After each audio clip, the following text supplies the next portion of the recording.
ਮਸਤੂਆਣਾ ਸਾਹਿਬ ਵਿਖੇ ਜੋੜ ਮੇਲਿਆਂ ਨੂੰ ਗੁਰਮਤਿ ਅਨੁਸਾਰ ਮਨਾਉਣ ਦੀ ਮੁਹਿੰਮ ਹੋਈ ਸ਼ੁਰੂ।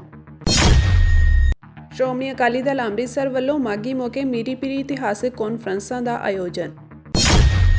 ਦਲ ਖਾਲਸਾ ਤੇ ਸ਼੍ਰੋਮਣੀ ਅਕਾਲੀ ਦਲ ਅੰਮ੍ਰਿਤਸਰ ਵੱਲੋਂ ਕਾਲੇ ਦਿਵਸ ਵਜੋਂ ਮਨਾਇਆ ਜਾਵੇਗਾ ਗਣਤੰਤਰ ਦਿਵਸ। ਸੰਤ ਅਤਰ ਸਿੰਘ ਜੀ ਮਸਤੂਆਣਾ ਸਾਹਿਬ ਦੀ ਯਾਦ ਵਿੱਚ ਇਸ ਮਹੀਨੇ ਦੇ ਅਖੀਰ ਵਿੱਚ ਹੋਣ ਜਾ ਰਹੇ ਜੋੜ ਮੇਲੇ ਸੰਬੰਧੀ ਸੰਗਤ ਅਤੇ ਪ੍ਰਬੰਧਕਾਂ ਨੇ ਸਾਂਝੀ ਪੱਤਰਕਾਰ ਮਿਲਣੀ ਦੌਰਾਨ ਜੋੜ ਮੇਲੇ ਦੇ ਮਾਹੌਲ ਵਿੱਚ ਹੋਣ ਜਾ ਰਹੀਆਂ ਤਬਦੀਲੀਆਂ ਬਾਬਤ ਵਿਸਥਾਰ ਵਿੱਚ ਜਾਣਕਾਰੀ ਸਾਂਝੀ ਕੀਤੀ ਹੈ।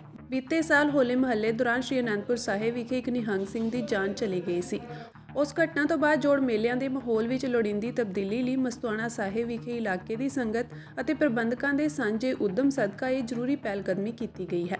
ਸੰਗਤ ਅਤੇ ਪ੍ਰਬੰਧਕਾਂ ਨੇ ਸਾਂਝਾ ਫੈਸਲਾ ਲਿਆ ਹੈ ਕਿ ਗੁਰਮਤਿ ਤੋਂ ਉਲਟ ਦੁਕਾਨਾਂ, ਝੂਲੇ, ਚੰਡੋਲ, ਟਰੈਕਟਰਾਂ ਤੇ ਡੈਕ, ਲੰਗਰਾਂ 'ਚ ਸਪੀਕਰ ਆਦਿ ਹੋਰ ਬਹੁਤ ਕੁਝ ਜੋ ਮਨ ਭਟਕਾਉਣ ਅਤੇ ਇਕਾਗਰਤਾ ਭੰਗ ਕਰਨ ਦਾ ਸਬੱਬ ਬਣਦਾ ਹੈ, ਉਹ ਸਭ ਗੁਰਦੁਆਰਾ ਸਾਹਿਬਾਨਾਂ ਦੀ ਹਦੂਦ ਅੰਦਰ ਨਹੀਂ ਹੋਵੇਗਾ। ਸੋ ਵੈਸੇ ਤਾਂ ਇਹ ਕੋਈ ਗੱਲ ਨਵੀਂ ਨਹੀਂ ਹੈ ਕਿ ਆਪਾਂ ਇਸ ਵਾਰ ਕੋਈ ਨਵੀਂ ਕੀਤੀ। ਹਰ ਸਾਲ ਮਸਤੂਆਣਾ ਸਾਹਿਬ ਦੇ ਜਿਹੜੇ ਜੋੜ ਮੇਲੇ ਦੇ ਇਸ਼ਤਿਹਾਰ ਛਪਦੇ, ਉਹਦੇ 'ਚ ਬਕਾਇਦਾ ਨੋਟ ਦਿੱਤੇ ਜਾਂਦੇ ਆ, ਜਿਹਦੇ 'ਚ ਗੁਰਮਤਿ ਤੋਂ ਉਲਟ ਦੁਕਾਨਾਂ ਦੀ ਗੱਲ ਹੈ ਅਤੇ ਵਾਹੀਕਲਾਂ ਦੀ ਗੱਲ ਹੈ, ਟਰੈਕਟਰਾਂ ਬਾਰੇ ਗੱਲ ਹੈ, ਉਹ ਸਾਰੀ ਕੀਤੀ ਜਾਂਦੀ। ਸੋ ਨਵਾਂ ਇਹ ਹੈ ਵੀ ਇਸ ਵਾਰ ਸੰਗਤ ਨੇ ਉਸ ਦੇ ਉੱਤੇ ਪਹਿਰਾ ਦਿੱਤਾ ਅਤੇ ਉਹਨੂੰ ਯਕੀਨੀ ਬਣਾਉਣ ਦੇ ਲਈ ਇੱਕ ਸਾਂਝਾ ਉੱਦਮ ਕੀਤਾ। ਉੱਦਮ ਇੱਦਾਂ ਹੋਇਆ ਕਿ ਪਿਛਲੇ ਸਾਲ ਜੋੜ ਮੇਲੇ ਦੇ ਦੌਰਾਨ ਵਿਚਾਰ ਹੋਈ, ਜਿੰਨੀ ਕੁ ਸੰਗਤ ਉੱਥੇ ਮੌਜੂਦ ਸੀ ਪੜਾਅ ਦੇ ਉੱਤੇ, ਉੱਥੋਂ ਇਹ ਗੱਲ ਆਈ ਕਿ ਹੁਣ ਕੁਝ ਸਾਲਾਂ ਬਾਅਦ ਸੰਤ ਅਤਰ ਸਿੰਘ ਹੋਣਾ ਦੀ 100 ਸਾਲਾ ਬਰਸੀ ਦੇ ਸੰਬੰਧ 'ਚ ਆਪਾਂ ਜੁੜਨਾ ਹੈ। ਸੋ ਇਸ ਵਾਰ 97ਵੀਂ ਬਰਸੀ ਆਪਾਂ ਮਨਾ ਰਹੇ, ਉਸ ਵੇਲੇ 96ਵੀਂ ਬਰਸੀ ਸੀਗੀ। ਹਾਲਾਂਕਿ ਉਦੋਂ ਇਹ ਵੀ ਮੈਂ ਗੱਲ ਦੱਸ ਦੇਵਾਂ ਕਿ ਉਦੋਂ ਅਨੰਦਪੁਰ ਸਾਹਿਬ ਵਾਲੀ ਘਟਨਾ ਹਜੇ ਵਾਪਰੀ ਨਹੀਂ ਸੀ, ਕਿਉਂਕਿ ਉਹ ਜਨਵਰੀ ਦੀ ਗੱਲ ਹੈ ਅਤੇ ਅਨੰਦਪੁਰ ਸਾਹਿਬ ਵਾਲੀ ਘਟਨਾ ਵਾਪਰਦੀ ਅੱਗੇ ਜਾ ਕੇ ਮਾਰਚ ਦੇ ਵਿੱਚ। ਉਦੋਂ ਇਹ ਗੱਲ ਚੱਲੀ ਕਿ ਆਪਾਂ ਇਹ ਜਿਹੜੇ ਅਗਲੇ 3-4 ਸਾਲ ਹੈ, ਸਹਿਜੇ ਜਿੰਨਾ ਕੁ ਸੁਧਾਰ ਹਰ ਸਾਲ ਆਪਾਂ ਕਰ ਸਕੇ ਉਹਦੇ ਲਈ ਉੱਦਮ ਕਰਨਾ ਚਾਹੀਦਾ।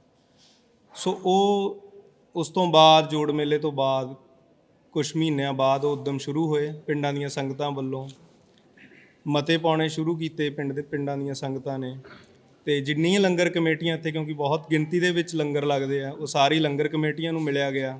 ਉਹਨਾਂ ਨਾਲ ਗੱਲਬਾਤ ਹੋਈ ਇਸ ਮਸਲੇ 'ਤੇ ਕਿ ਆਪਾਂ 3-4 ਗੱਲਾਂ ਹੈਗੀਆਂ ਜਿਹੜੀਆਂ ਫੌਰੀ ਤੌਰ 'ਤੇ ਕੀਤੀਆਂ ਜਾ ਸਕਦੀਆਂ। ਜਿਹਦੇ 'ਚ ਪਹਿਲੀ ਗੱਲ ਹੈ ਕਿ ਜਿੰਨੀਆਂ ਗੁਰਮਤਿ ਤੋਂ ਉਲਟ ਦੁਕਾਨਾਂ ਹੈ ਜਿਹੜੀਆਂ ਗੁਰਦੁਆਰਾ ਸਾਹਿਬ ਦੀ ਹਦੂਦ 'ਚ ਲੱਗਦੀਆਂ, ਵੀ ਉਹ ਗੁਰਦੁਆਰਾ ਸਾਹਿਬ ਦੀ ਹਦੂਦ ਦੀ ਬਜਾਏ ਬਾਹਰ ਹੋਣ, ਗੁਰਦੁਆਰਾ ਸਾਹਿਬ ਦੀ ਹਦੂਦ 'ਚ ਨਾ ਹੋਣ। ਦੂਜਾ ਕਾਰਜ ਇਹ ਕੀਤਾ ਜਾ ਸਕਦਾ ਹੈ ਵੀ ਜਿੰਨੇ ਹੀ ਟਰੈਕਟਰ ਅੰਦਰ ਆਉਂਦੇ ਵੱਡੀ ਸੜਕ ਤੋਂ ਜਦੋਂ ਅੰਦਰ ਦਾਖਲ ਹੋ ਗਏ, ਵੀ ਉਹ 'ਤੇ ਕੋਈ ਉੱਚੀ ਆਵਾਜ਼ 'ਚ ਜਾਂ ਈਵਨ ਡੈਕ ਉੱਚੀ ਹੌਲੀ ਕਿਸੇ ਵੀ ਤਰ੍ਹਾਂ ਲੱਗਣਾ ਨਹੀਂ ਚਾਹੀਦਾ। ਤੀਜਾ ਉੱਦਮ ਇਹ ਹੋ ਸਕਦਾ ਵੀ ਜਿੰਨੇ ਹੀ ਆਪਾਂ ਸਾਰੇ ਲੰਗਰ ਲਾਉਂਦੇ, ਉਹ ਲੰਗਰਾਂ ਦੇ ਵਿੱਚ ਵੀ ਆਪਾਂ ਹੁਣ ਸਾਰੇ ਸਪੀਕਰ ਵਰਤਣ ਲੱਗ ਗਏ, ਜਿਹਦੇ 'ਚ ਭਾਵੇਂ ਮਾਇਆ ਸੰਬੰਧੀ ਕੋਈ ਬੇਨਤੀ ਕਰਨੀ ਹੈ ਜਾਂ ਇੱਥੇ ਕੀ ਬਣਿਆ ਉਹਦੇ ਬਾਰੇ ਆਪਾਂ ਕਹਿ ਰਹੇ ਹਾਂ ਨਾ ਵਾਰ-ਵਾਰ, ਵੀ ਉਹ ਗੱਲਾਂ ਸੰਤ ਜੀ ਦੇ ਬਚਨਾਂ ਦੇ ਉਲਟ ਹੈ, ਉਹ ਗੁਰਮਤਿ ਦੇ ਮਾਹੌਲ ਦੇ ਉਲਟ ਜਾਂਦੀਆਂ, ਉਹ ਜਿਹੜੀ ਸੰਗਤ ਜੁੜੀ ਹੁੰਦੀ ਉਹਦੀ ਇਕਾਗਰਤਾ ਨੂੰ ਭੰਗ ਕਰਦੀਆਂ। ਸੋ ਜਦੋਂ ਇਹ ਬੇਨਤੀਆਂ ਕੀਤੀਆਂ ਤਾਂ ਸਾਰੇ ਹੀ ਪਿੰਡਾਂ 'ਚੋਂ ਇਹ ਸਹਿਮਤੀ ਮਿਲੀ ਅਤੇ ਕਰੀਬ 51 ਪਿੰਡਾਂ ਨੇ ਇਹਦੇ 'ਤੇ ਮਤੇ ਪਾਏ। ਸ਼੍ਰੋਮਣੀ ਅਕਾਲੀ ਦਲ ਅੰਮ੍ਰਿਤਸਰ ਵੱਲੋਂ ਹਰ ਸਾਲ ਦੀ ਤਰ੍ਹਾਂ ਮਾਘੀ ਦੇ ਮਹਾਨ ਦਿਹਾੜੇ ਉੱਤੇ ਸ੍ਰੀ ਮੁਕਤਸਰ ਸਾਹਿਬ ਵਿਖੇ 14 ਜਨਵਰੀ ਨੂੰ ਮਲੋਟ ਰੋਡ ਸਾਹਮਣੇ ਡੇਰਾ ਬਾਬਾ ਮਸਤਾਨ ਸਿੰਘ ਜੀ ਵਿਖੇ ਅਤੇ 15 ਜਨਵਰੀ ਨੂੰ ਤਖਤਪੁਰਾ ਸਾਹਿਬ ਮੋਗਾ ਵਿਖੇ ਮੀਰੀ ਪੀਰੀ ਇਤਿਹਾਸਿਕ ਕਾਨਫਰੰਸਾਂ ਕੀਤੀਆਂ ਜਾ ਰਹੀਆਂ ਹਨ। ਇੱਥੇ ਸਮੁੱਚੀ ਸ਼੍ਰੋਮਣੀ ਅਕਾਲੀ ਦਲ ਅੰਮ੍ਰਿਤਸਰ ਪਾਰਟੀ ਲੀਡਰਸ਼ਿਪ ਪਹੁੰਚ ਕੇ ਜਿੱਥੇ ਸ਼ਹੀਦਾਂ ਨੂੰ ਸ਼ਰਧਾ ਦੇ ਫੁੱਲ ਭੇਟ ਕਰੇਗੀ, ਉੱਥੇ ਕੌਮ ਨਾਲ ਪੰਥਕ ਵਿਚਾਰਾਂ ਕਰਦੇ ਹੋਏ ਪੰਥ ਨੂੰ ਦਰਪੇਸ਼ ਆ ਰਹੇ ਮਸਲਿਆਂ ਸੰਬੰਧੀ ਵੀ ਲੰਮੀਆਂ ਵਿਚਾਰਾਂ ਹੋਣਗੀਆਂ। ਪਾਰਟੀ ਵੱਲੋਂ ਸਮੁੱਚੇ ਖਾਲਸਾ ਪੰਥ ਨੂੰ ਇਹਨਾਂ ਦੋਵਾਂ ਇਤਿਹਾਸਕ ਕਾਨਫਰੰਸਾਂ ਵਿੱਚ ਹੁਮ-ਹੁਮਾ ਕੇ ਪਹੁੰਚਣ ਦੀ ਅਪੀਲ ਕੀਤੀ ਗਈ ਹੈ। ਸਰਦਾਰ ਸਿਮਰਨਜੀਤ ਸਿੰਘ ਮਾਨ MP ਅਤੇ ਪ੍ਰਧਾਨ ਸ਼੍ਰੋਮਣੀ ਅਕਾਲੀ ਦਲ ਅੰਮ੍ਰਿਤਸਰ ਨੇ ਕਿਹਾ ਕਿ ਖਾਲਸਾ ਪੰਥ ਦਾ ਇਤਿਹਾਸ ਇਸ ਗੱਲ ਦੀ ਗਵਾਹੀ ਭਰਦਾ ਹੈ ਕਿ ਜਦੋਂ ਵੀ ਖਾਲਸਾ ਪੰਥ ਉੱਤੇ ਹਕੂਮਤੀ ਭੀੜ ਬਣਦੀ ਹੈ ਤਾਂ ਸਮੁੱਚਾ ਖਾਲਸਾ ਪੰਥ ਅਜਿਹੇ ਇਤਿਹਾਸਿਕ ਦਿਹਾੜਿਆਂ ਉੱਤੇ ਇਕੱਤਰ ਹੋ ਕੇ ਪੰਥਕ ਵਿਚਾਰਾਂ ਕਰਦੇ ਹੋਏ ਆਪਣੀ ਕੌਮੀ ਰਣਨੀਤੀ ਘੜਨ ਅਤੇ ਚੱਲ ਰਹੇ ਕੌਮੀ ਸੰਘਰਸ਼ ਨੂੰ ਆਪਣੀ ਮੰਜ਼ਿਲ ਵੱਲ ਦ੍ਰਿੜਤਾ ਨਾਲ ਵਧਾਉਣ ਦੀ ਰਣਨੀਤੀ ਵੀ ਤੈਅ ਕਰਦਾ ਹੈ। ਇਸ ਲਈ ਅਜਿਹੇ ਮਹਾਨ ਦਿਹਾੜਿਆਂ ਉੱਤੇ ਖਾਲਸਾ ਪੰਥ ਦਾ ਡੂੰਘਾ ਦਰਦ ਰੱਖਣ ਵਾਲੀਆਂ ਸ਼ਖਸੀਅਤਾਂ ਸੰਗਤ ਦਾ ਪਹੁੰਚਣਾ ਹੋਰ ਵੀ ਜ਼ਰੂਰੀ ਬਣ ਜਾਂਦਾ ਹੈ, ਤਾਂ ਕਿ ਖਾਲਸਾ ਪੰਥ ਦੇ ਪ੍ਰੋਗਰਾਮਾਂ ਵਿੱਚ ਉਹ ਆਪਣਾ ਯੋਗਦਾਨ ਵੀ ਪਾ ਸਕਣ ਅਤੇ ਹੋਣ ਵਾਲੇ ਕੌਮੀ ਫੈਸਲਿਆਂ ਨੂੰ ਸੁਣਦੇ ਹੋਏ ਸੰਗਤਾਂ ਵਿੱਚ ਉਸ ਦਾ ਪ੍ਰਚਾਰ ਵੀ ਕਰ ਸਕਣ, ਤਾਂ ਕਿ ਆਉਣ ਵਾਲੇ ਸਮੇਂ ਵਿੱਚ ਕੌਮੀ ਪ੍ਰੋਗਰਾਮਾਂ ਵਿੱਚ ਸਮੁੱਚਾ ਖਾਲਸਾ ਪੰਥ ਵੱਧ ਚੜ੍ਹ ਕੇ ਯੋਗਦਾਨ ਪਾਉਂਦਾ ਹੋਇਆ ਕਾਮਯਾਬੀ ਵੱਲ ਵੱਧਦਾ ਰਹੇ।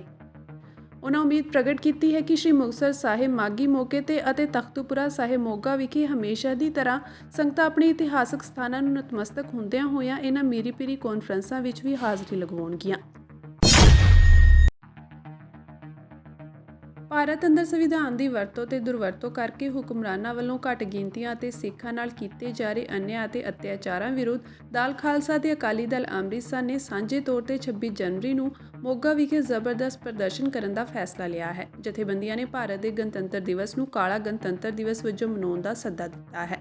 ਮਾਨਦਾਰ ਅਤੇ ਦਲ ਖਾਲਸਾ ਆਗੂਆਂ ਨੇ ਪ੍ਰੈਸ ਕਾਨਫਰੰਸ ਨੂੰ ਸੰਬੋਧਨ ਕਰਦਿਆਂ ਕਿਹਾ ਕਿ ਭਾਰਤ ਅੰਦਰ ਸੰਵਿਧਾਨ ਦੀ ਧਾਰਾਵਾਂ ਦੀ ਕਦੇ ਵਰਤੋਂ ਕਰਕੇ ਅਤੇ ਕਦੇ ਦੁਰਵਰਤੋਂ ਕਰਕੇ ਅਤੇ ਕਦੇ ਨਾ ਵਰਤੋਂ ਕਰਕੇ ਭਾਰਤ ਦੇ ਹੁਕਮਰਾਨਾਂ ਅਤੇ ਬੇਲਗਾਮ ਏਜੰਸੀਆਂ ਵੱਲੋਂ ਘੱਟ ਗਿਣਤੀਆਂ ਦਾ ਘਾਣ ਲਗਾਤਾਰ ਜਾਰੀ ਹੈ। ਉਨ੍ਹਾਂ ਕਿਹਾ ਕਿ ਸੰਵਿਧਾਨ ਅਤੇ ਕਾਨੂੰਨ ਅੰਦਰ ਬਾਰ-ਬਾਰ ਤਰਮੀਮਾਂ ਕਰਕੇ ਸੁਰੱਖਿਆ ਫੋਰਸਾਂ ਤੇ ਪੁਲਿਸ ਨੂੰ ਕਿਸੇ ਥਾਂ ਤੇ ਜਾ ਕੇ ਕਿਸੇ ਨੂੰ ਵੀ ਮਾਰਨ, ਜਬਰੀ ਲਾਪਤਾ ਕਰਨ ਜਾਂ ਲੰਮੇ ਸਮੇਂ ਲਈ ਨਜ਼ਰਬੰਦ ਕਰਨ ਦੀਆਂ ਦਿੱਤੀਆਂ ਗਈਆਂ ਬੇਪਨਾਹ ਤੇ ਬੇਲਗਾਮ ਤਾਕਤਾਂ ਹੀ ਇਸ ਦੇਸ਼ ਅੰਦਰ ਘੱਟ ਗਿਣਤੀਆਂ ਤੇ ਹੋ ਰਹੇ ਜ਼ੁਲਮੋ ਸਿਤਮ ਦੀ ਬੁਨਿਆਦੀ ਜੜ ਹੈ, ਜਿਸ ਦਾ ਅਸੀਂ 26 ਜਨਵਰੀ ਨੂੰ ਸਖਤ ਵਿਰੋਧ ਦਰਜ ਕਰਾਵਾਂਗੇ। ਮੈਂਬਰ ਲੋਕ ਸਭਾ ਦੇ ਅਕਾਲੀ ਦਲ ਅੰਮ੍ਰਿਤਸਰ ਦੇ ਪ੍ਰਧਾਨ ਸਰਦਾਰ ਸਿਮਰਨਜੀਤ ਸਿੰਘ ਮਾਨ ਅਤੇ ਦਲ ਖਾਲਸਾ ਦੇ ਆਗੂ ਕੰਵਰਪਾਲ ਸਿੰਘ ਅਤੇ ਬੁਲਾਰੇ ਪਰਮਜੀਤ ਸਿੰਘ ਮਾਨ ਨੇ ਖੁਲਾਸਾ ਕਰਦਿਆਂ ਕਿਹਾ ਕਿ ਭਾਰਤ ਦੇ ਹੁਕਮਰਾਨਾਂ ਵੱਲੋਂ ਘੱਟ ਗਿਣਤੀਆਂ ਨਾਲ ਸੰਬੰਧਿਤ ਜਥੇਬੰਦੀਆਂ ਵਿਅਕਤੀਆਂ ਨੂੰ ਦਹਿਸ਼ਤਗਰਦ ਅਤੇ ਪਾਬੰਦੀਸ਼ੁਦਾ ਐਲਾਨਣਾ, ਵਿਦੇਸ਼ਾਂ ਵਿੱਚ ਸਿੱਖਾਂ ਨੂੰ ਗੈਰ ਨਿਆਇਕ ਤਰੀਕਿਆਂ ਨਾਲ ਕਤਲ ਕਰਨਾ, ਬੰਦੀ ਸਿੰਘਾਂ ਨੂੰ ਰਿਹਾ ਕਰਨ ਤੋਂ ਇਨਕਾਰ ਕਰਨ ਅਤੇ ਉਹਨਾਂ ਕੋਲੋਂ ਈਨ ਮਨਾਉਣ ਲਈ ਸ਼ਰਤਾਂ ਰੱਖਣਾ ਤੇ ਪੰਜਾਬ ਕਸ਼ਮੀਰ ਨੂੰ ਸਵੈ ਨਿਰਣੇ ਦਾ ਹੱਕ ਦੇਣ ਤੋਂ ਮੁਨਕਰ ਹੋਣ ਆਦਿ ਮੁੱਦਿਆਂ ਤੇ ਆਪਣਾ ਸਖਤ ਇਤਰਾਜ਼ ਜਤਾਉਂਦਿਆਂ ਸਾਡੇ ਵੱਲੋਂ ਮੋਗਾ ਵਿਖੇ ਗੁਰਦੁਆਰਾ ਬੀਬੀ ਕਾਨ ਕੌਰ ਤੋਂ ਚੱਲ ਕੇ ਬਾਜ਼ਾਰਾਂ ਵਿੱਚ ਹੁੰਦੇ ਹੋਏ ਦਾਣਾ ਮੰਡੀ ਤੱਕ ਪ੍ਰੋਟੈਸਟ ਮਾਰਚ ਕੀਤਾ ਜਾਵੇਗਾ।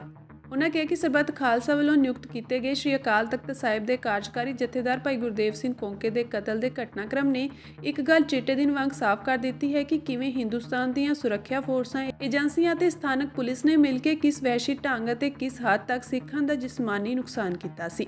ਜਿਸ ਮੁਲਕ ਤੇ ਜਿਸ ਸਿਸਟਮ ਵਿੱਚ ਜਥੇਦਾਰ ਨਾਲ ਅਜਿਹਾ ਸਲੂਕ ਹੋਇਆ ਹੈ, ਉੱਥੇ ਆਮ ਸਿੱਖਾਂ ਦਾ ਕੀ ਹਸ਼ਰ ਹੋਇਆ ਹੋਵੇਗਾ, ਅੰਦਾਜ਼ਾ ਲਾਉਣਾ ਔਖਾ ਨਹੀਂ ਹੈ।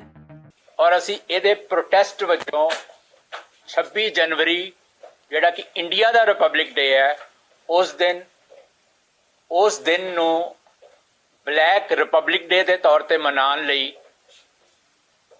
ਪ੍ਰੋਟੈਸਟ ਕਰਾਂਗੇ। ਸਾਡਾ ਇਹ ਪ੍ਰੋਟੈਸਟ ਦੋਨਾਂ ਆਰਗੇਨਾਈਜੇਸ਼ਨਸ ਵੱਲੋਂ ਮੋਗਾ ਸ਼ਹਿਰ ਦੇ ਵਿੱਚ ਹੋਏਗਾ।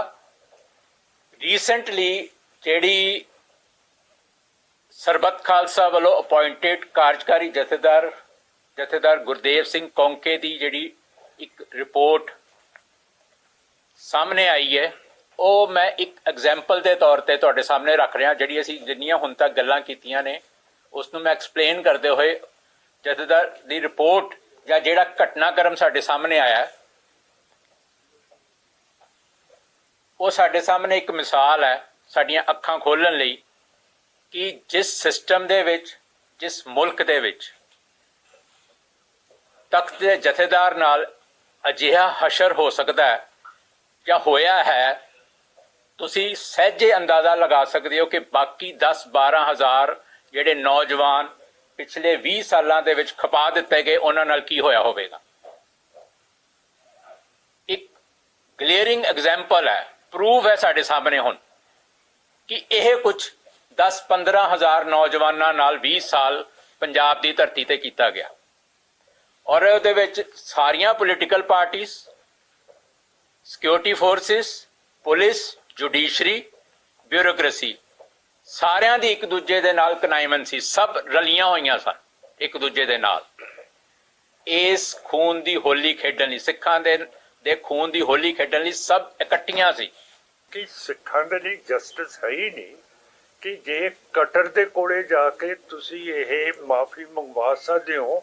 8 ਨੇਵਲ ਪਰਸਨਸ ਦੀ ਜਿਹੜੇ ਇਜ਼ਰਾਈਲ ਦੀ ਖੁਫੀਆ ਏਜੰਸੀ ਮਸਾਦ ਦੇ ਨਾਲ ਰਲ ਕੇ ਉੱਥੋਂ ਦੀ ਖੁਫੀਆ ਇਨਫੋਰਮੇਸ਼ਨ ਲੈ ਕੇ ਇੰਡੀਆ ਨੂੰ ਵੀ ਦਿੰਦੇ ਸੀਗੇ, ਇਜ਼ਰਾਈਲ ਨੂੰ ਵੀ ਦਿੰਦੇ ਸੀਗੇ, ਉਹ ਤਾਂ ਤੁਸੀਂ ਮਾਫ ਕਰਵਾ ਲਏ।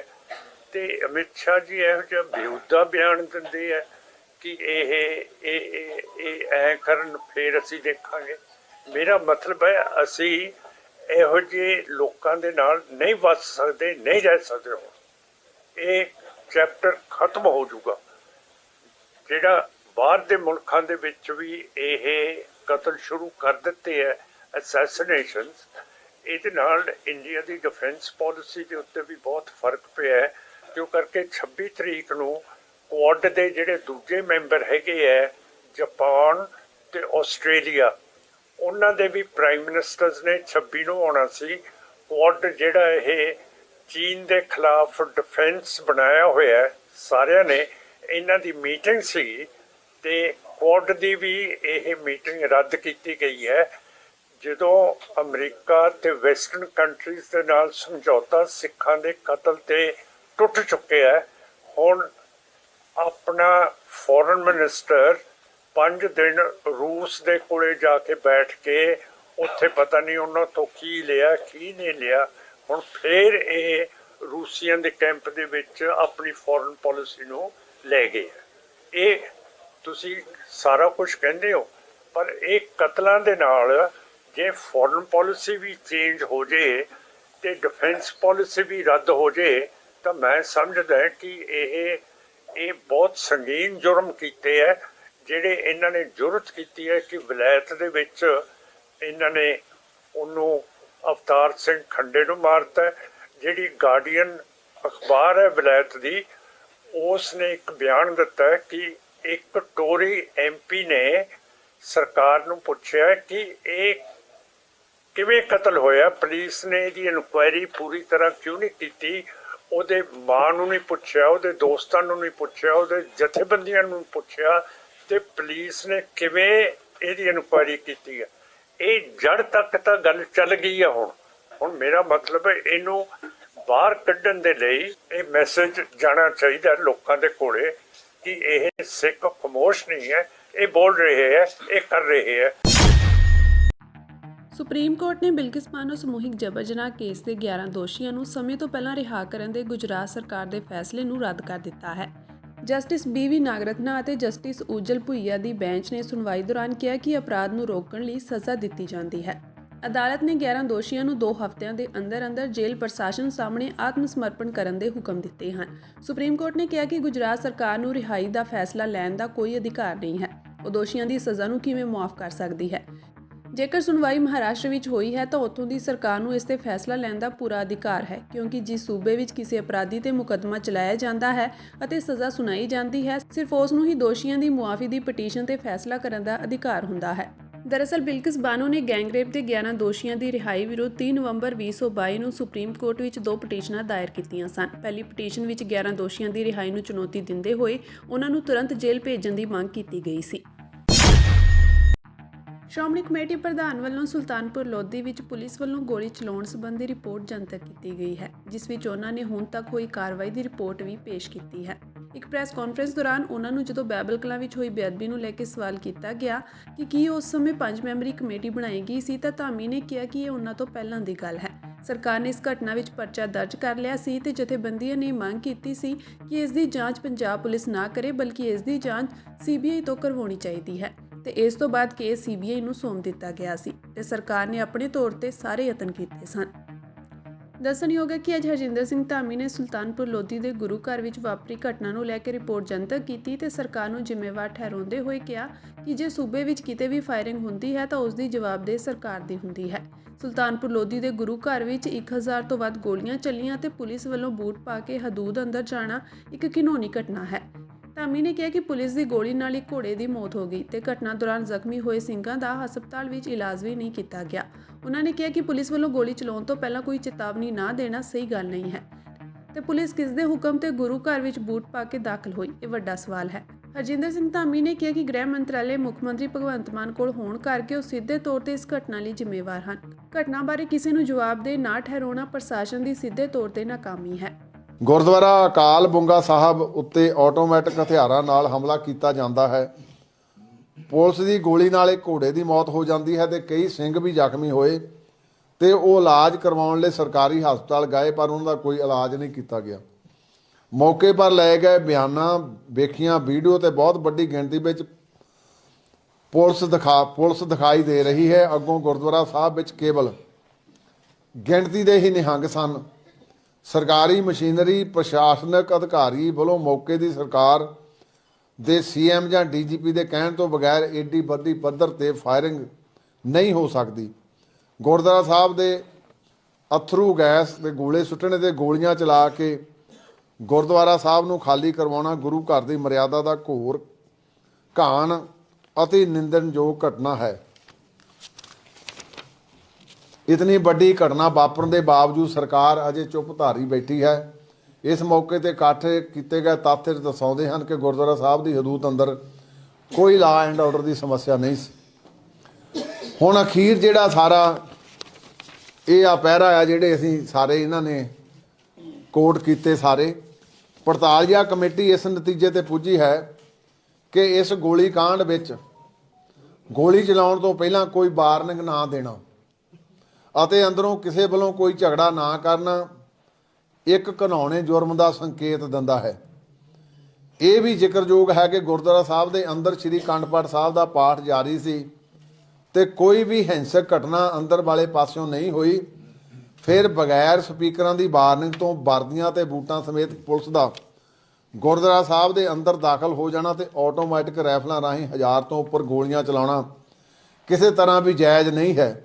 ਇੱਥੇ ਮੁੱਖ ਤੌਰ ਤੇ 3 ਸਵਾਲ ਪੈਦਾ ਹੁੰਦੇ ਹਨ ਕਿ ਪੁਲਿਸ ਕਿਸ ਦੇ ਹੁਕਮ ਨਾਲ ਗੁਰਦੁਆਰਾ ਸਾਹਿਬ ਦੇ ਅੰਦਰ ਦਾਖਲ ਹੋਈ, ਦੂਸਰਾ ਵਰਦੀ ਤੇ ਬੂਟਾਂ ਸਮੇਤ ਮਰਿਆਦਾ ਦਾ ਭੰਗ ਹੋਣਾ ਅਤੇ ਤੀਸਰਾ ਗੁਰਦੁਆਰਾ ਸਾਹਿਬ ਦੀ ਹਦੂਦ ਅੰਦਰ ਗੋਲੀ ਚਲਾਉਣਾ ਕਿਸ ਦੇ ਹੁਕਮ ਅਧੀਨ ਹੋਇਆ ਹੈ ਅਤੇ ਸਰਕਾਰ ਤੇ ਪ੍ਰਸ਼ਾਸਨ ਵੱਲੋਂ ਇਹਨਾਂ ਦਾ ਉੱਤਰ ਨਾ ਦੇਣਾ ਇਹ ਦਰਸਾਉਂਦਾ ਹੈ ਕਿ ਇਸ ਲਈ ਜ਼ਾਹਰਾ ਤੌਰ ਤੇ ਸਰਦਾਰ ਭਗਵੰਤ ਮਾਨ ਮੁੱਖ ਮੰਤਰੀ ਜਿਨ੍ਹਾਂ ਪਾਸ ਪੰਜਾਬ ਦਾ ਗ੍ਰਹਿ ਮੰਤਰਾਲਾ ਵੀ ਹੈ ਸਿੱਧੇ ਤੌਰ ਤੇ ਜ਼ਿੰਮੇਵਾਰ ਹਨ ਅਤੇ ਗੁਰਦੁਆਰਾ ਸਾਹਿਬ ਦੀ ਮਰਿਆਦਾ ਨੂੰ ਭੰਗ ਕਰਨ ਦੇ ਵੀ ਮੁੱਖ ਤੌਰ ਤੇ ਜ਼ਿੰਮੇਵਾਰ ਹਨ।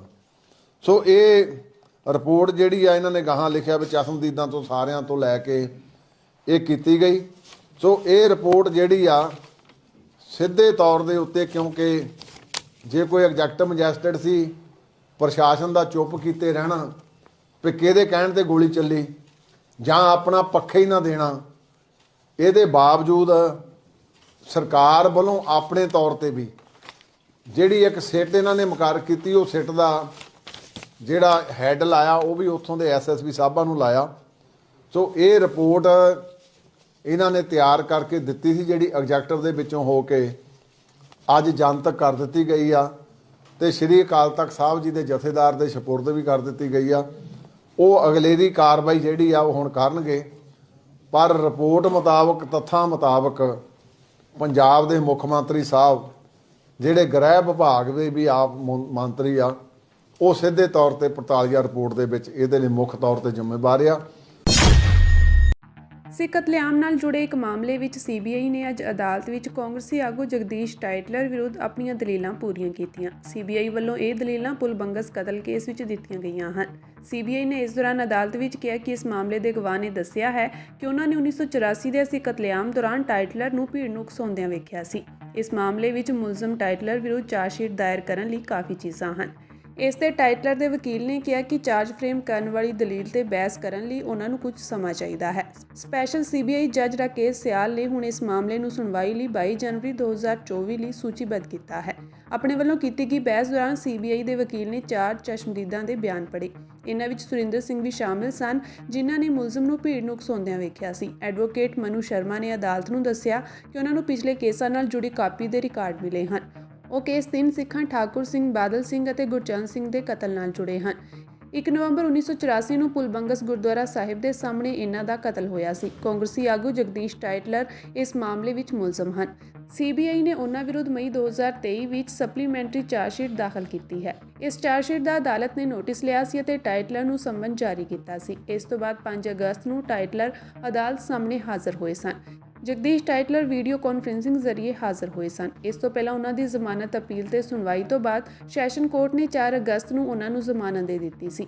20 ਮਈ ਨੂੰ ਜਗਦੀਸ਼ ਟਾਈਟਲਰ ਵਿਰੁੱਧ ਚਾਰਜਸ਼ੀਟ ਦਾਇਰ ਕੀਤੀ ਗਈ ਸੀ। ਉਸ ਸਮੇਂ ਟਾਈਟਲਰ ਸੰਸਦ ਮੈਂਬਰ ਸਨ ਅਤੇ ਉਹਨਾਂ ਨੂੰ ਇਸ ਚਾਰਜਸ਼ੀਟ ਵਿੱਚ ਮੁਲਜ਼ਮ ਬਣਾਇਆ ਗਿਆ ਸੀ। ਚਾਰਜਸ਼ੀਟ ਵਿੱਚ ਉਸ ਸਮੇਂ ਦੇ ਸੰਸਦ ਮੈਂਬਰ ਜਗਦੀਸ਼ ਟਾਈਟਲਰ ਨੂੰ ਦੋਸ਼ੀ ਬਣਾਇਆ ਗਿਆ ਹੈ। ਸੀਬੀਆਈ ਨੇ ਇੱਕ ਬਿਆਨ ਵਿੱਚ ਕਿਹਾ ਹੈ ਕਿ ਏਜੰਸੀ ਨੇ ਨਵੰਬਰ 2005 ਵਿੱਚ ਇੱਕ ਘਟਨਾ ਤੇ ਤੁਰੰਤ ਮਾਮਲਾ ਦਰਜ ਕੀਤਾ ਸੀ। ਜਿਸ ਵਿੱਚ ਦਿੱਲੀ ਦੇ ਬਾੜਾ ਹਿੰਦੂ ਰਾਓ ਦੇ ਆਜ਼ਾਦ ਮਾਰਕੀਟ ਵਿੱਚ ਗੁਰਵੱਲੋਂ ਪੁਲ ਬੰਗਸ ਨੂੰ ਭੀੜ ਨੇ ਅੱਗ ਲਗਾ ਦਿੱਤੀ ਸੀ ਅਤੇ 1 ਨਵੰਬਰ 1984 ਗੁਰਵੱਲੋਂ ਪੁਲ ਬੰਗਸ ਦੇ ਨੇੜੇ 3 ਵਿਅਕਤੀਆਂ ਸਰਦਾਰ ਠਾਕੁਰ ਸਿੰਘ, ਬਾਦਲ ਸਿੰਘ ਅਤੇ ਗੁਰਚਰਨ ਸਿੰਘ ਨੂੰ ਸਾੜ ਕੇ ਮਾਰ ਦਿੱਤਾ ਗਿਆ ਸੀ।